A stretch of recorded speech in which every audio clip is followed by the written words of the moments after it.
Greg Tarver Sr. was born in Shreveport, Louisiana, just after the end of the Second World War. One of 7 children, he learned the importance of service, honesty, and treating people with dignity and respect from his mother, who ran the family business. When he wasn't busy helping his mother at work, Greg spent a great deal of time with his nanny, Aunt Pearlie, who would teach him to save money and be financially responsible.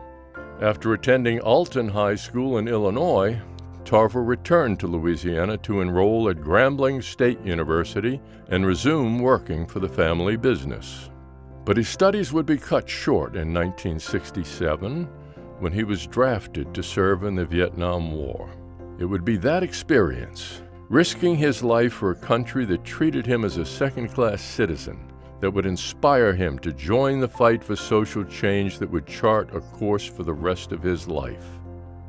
Upon returning from Vietnam, Tarver took over as CEO of his family's 112-year-old business and joined the Shreveport chapter of the NAACP.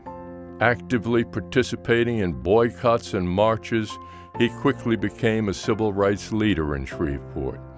He protested discriminatory hiring practices at local businesses, segregation at lunch counters, and police brutality, while marching for better job opportunities and equal educational funding for African American institutions. As a member of the board of directors for LSU's Health Sciences Center in Shreveport, Tarver assisted in changing the name of Confederate Hospital in Shreveport to LSU Hospital, one of his proudest accomplishments. He continued his fight for justice and equality when he was elected to serve as Caddo Parish police juror in 1974, then as a Shreveport City Councilman from 1978 to 1984. One of only 3 black members of the Shreveport City Council, he worked hard to bring about a city government that served all of its citizens. They worked to ensure that neglected African American neighborhoods were able to receive funding for roads and sidewalks. They fought for equity in the hiring process of both police and firefighters.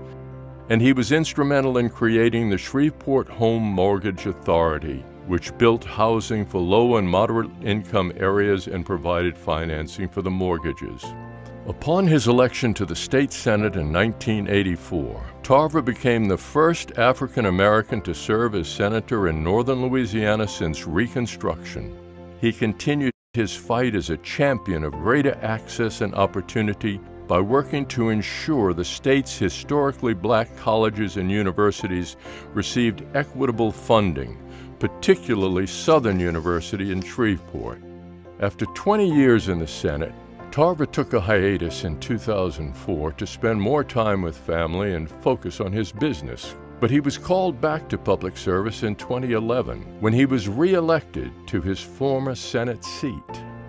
A devoted husband to Velma Kirksey Tarver, father of 5 and grandfather, Greg Tarver helped shape Louisiana's social, political, and business landscape for the betterment of all her people. And his legacy lives on in the generations who have better lives and opportunity because of his service. Ladies and gentlemen, Senator Greg Tarver.